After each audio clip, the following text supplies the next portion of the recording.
नमस्कार, आप देख रहे हैं सुप्रभात। मैं हूं रश्मि श्रीवास्तव। आपके साथ सुबह के बुलेटिन की शुरुआत करेंगे बड़ी खबर के साथ। हरियाणा और जम्मू कश्मीर की सत्ता पर अगले 5 साल के लिए कौन राज करेगा, इसका फैसला आज हो जाएगा।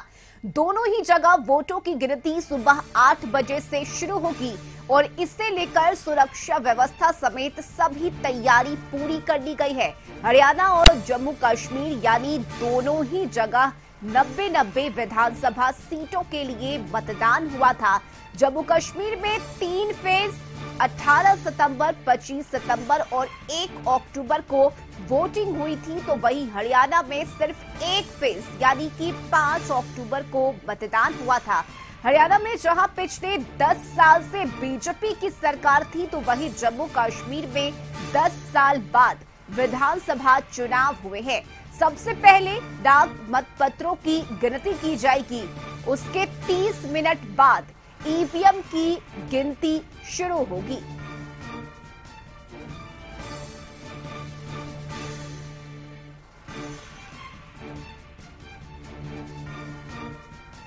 तो हरियाणा और जम्मू कश्मीर की सत्ता पर अगले 5 साल के लिए कौन राज करेगा, इसका पता आज चल जाएगा।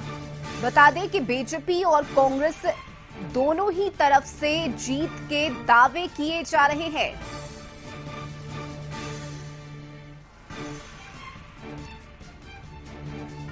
और सहयोगी प्रीतम इस वक्त हमारे साथ जुड़ गए हैं। प्रीतम, देखिए, हरियाणा और जम्मू कश्मीर के चुनावी नतीजे आज सामने आएंगे। हालांकि दावे तो दोनों ही तरफ से किए जा रहे हैं, चाहे हम बीजेपी की बात करें या फिर कांग्रेस पार्टी की। दोनों का ये दावा है कि हमारी सरकार बनने जा रही है। लेकिन जिस तरह से एग्जिट पोल सामने आए हैं वो कहीं ना कहीं चौंकाने वाले हैं। क्या लग रहा है, किस तरह की तस्वीरें देखने को मिल सकती है, चूंकि 8 बजे से गिनती शुरू होगी? रश्मि, 8 बजे से मतगणना शुरू होगी, लेकिन पहला रुझान 9 बजे के आसपास आएगा। सबसे पहले बैलेट पेपर की से मतगणना होगी। भारतीय जनता पार्टी जो देश की सबसे बड़ी पार्टी है, पिछले 10 साल से जिसकी सरकार है और जिसने कई मोर्चों पर काफ़ी अच्छा काम किया है, आज उसके लिए एक परीक्षा की अहम घड़ी है। क्योंकि सबसे पहले बात करेंगे हम लोग हरियाणा की। हरियाणा में भारतीय जनता पार्टी पिछले 10 साल से सरकार में है और कुछ चीज़ों को अगर छोड़ दे तो वहाँ भाजपा ने अच्छा काम किया है। लेकिन अब चूंकि 10 साल से अगर कोई पार्टी सत्ता में है तो स्वाभाविक रूप से एंटी इनकम्बेंसी एक बहुत बड़ा फैक्टर है। वहाँ पे बहुत बड़ा फैक्टर था पहलवानों को लेकर, अग्निवीर को लेकर। ये सारे विषय थे जिस पर वहाँ के सबसे पहले मनोहर लाल खट्टर, उसके बाद नायब सिंह सैनी, ये दोनों इस मामले को सुलझाने में विफल रहे। और जो एक खुले तौर से जो लोग हरियाणा गए थे वो लोग कह रहे थे कि बदलाव की बयार है और ये बदलाव की बयार जो है वो कांग्रेस के पक्ष में है।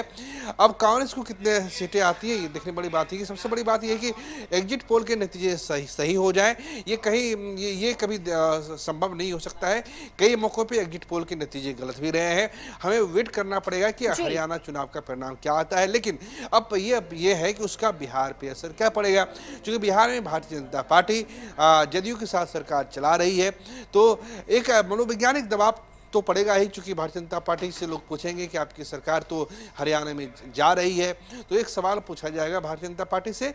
लेकिन अब बात करेंगे जम्मू और कश्मीर की। इसमें आप प्रधानमंत्री मोदी की आलोचना कर सकते हैं, लेकिन जिस तरह से प्रधानमंत्री मोदी ने अगस्त 2019 में धारा 370 को हटाया था, वो अपने आप में एक भारत के इतिहास में बहुत बड़ा कदम था। भले वहाँ के लोगों में इसको लेकर एक नाराजगी रहे और उस नाराजगी का असर वोटिंग पैटर्न पे पड़ा है, खासकर कश्मीर जहाँ पे मुस्लिम बहुल सीटें हैं, जहाँ पे मुस्लिम ज़्यादा है। लेकिन वहाँ के पूरे भारत में ओवरऑल परसेप्शन ये है कि धारा 370 को हटाकर नरेंद्र मोदी और भारतीय जनता पार्टी दोनों ने अच्छा काम किया और इसके लिए नरेंद्र मोदी को 100 में 100 अंक मिलना चाहिए।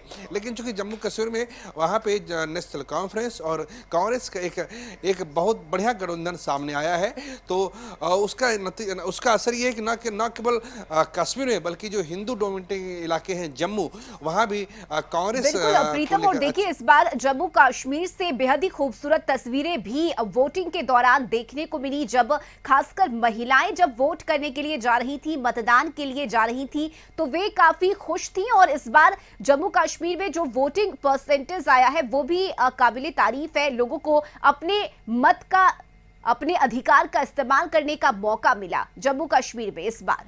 बिल्कुल, इसका श्रेय भी प्रधानमंत्री मोदी को और गृह मंत्री अमित शाह को जाना चाहिए। आपने वो तस्वीरें देखी होंगी रश्मि, जब 2013 में 2012 में जब सेना पे पत्थरबाजी होती थी, सेना को जब शुक्रवार की नमाज अदा होती थी, उसके बाद मस्जिदों से लोग निकलते थे और पत्थर फेंका करते थे।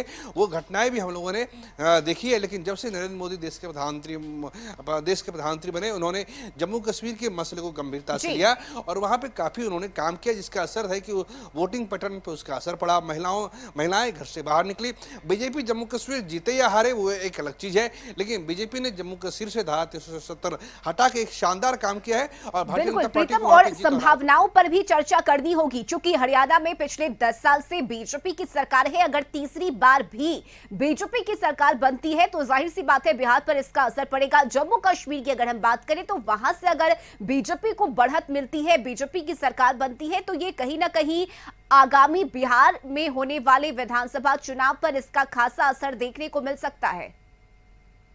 बिहार में चुनाव तो अगले साल इसी महीने में होंगे, लेकिन उससे पहले महाराष्ट्र, झारखंड और दिल्ली, इन 3 राज्यों में चुनाव होने हैं। सबसे बड़ी बात यह है कि जम्मू कश्मीर एक बीजेपी के लिए पहेली है, क्योंकि हमें यह बोलने में कहीं कोई संकोच नहीं होना चाहिए कि जो मुस्लिम आबादी है वो भारतीय जनता पार्टी को लेकर एक सशंकित रहती है और वो भाजपा को लगभग वोट नहीं करती है। भाजपा ने इसके लिए अपने स्तर से कई मौके पर प्रयास किए, लेकिन उसके अपेक्षित परिणाम नहीं मिले हैं। अब कश्मीर, जहाँ पे जो कश्मीर का जो इलाका है जहाँ पे 40 से ज़्यादा सीटें हैं, वहाँ भारतीय जनता पार्टी ने कुछ उम्मीदवार उतारे हैं, कुछ निर्दलीय उम्मीदवारों का समर्थन किया है, लेकिन उसके अपेक्षित नतीजे नहीं मिले। और जम्मू कश्मीर में भारतीय जनता पार्टी ने एक बड़ी गलती ये कर दी कि उसे 2014 में पीडीपी के साथ सरकार नहीं बनाना चाहिए था, क्योंकि पीडीपी की जो विचारधारा है और भाजपा की जो विचारधारा है, दोनों की विचारधारा में जमीन और आसमान का नहीं बल्कि आकाश और पाताल का अंतर है।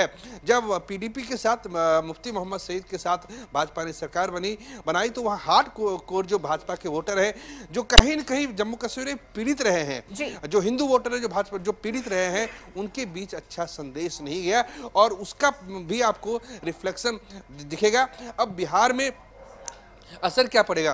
भारतीय जनता पार्टी को सोचना पड़ेगा कि 2014 से उसकी सरकारें हैं, तो जो महंगाई का मुद्दा है, महंगाई एक बहुत बड़ा मुद्दा है। रश्मि, आप इसे माने ना माने, लोग घरों से बाहर निकलते हैं, जेब खाली हो जाती है, अब पता नहीं चलता है कि 500 रुपये की सब्जी कहाँ गई और कैसे आई है। तो महंगाई एक बहुत बड़ा मुद्दा है। जब तक भारतीय जनता पार्टी अब इन मुद्दों को नहीं सुलझाती है तो उसके लिए आने वाले जो समय है वो मुश्किल भरे होंगे।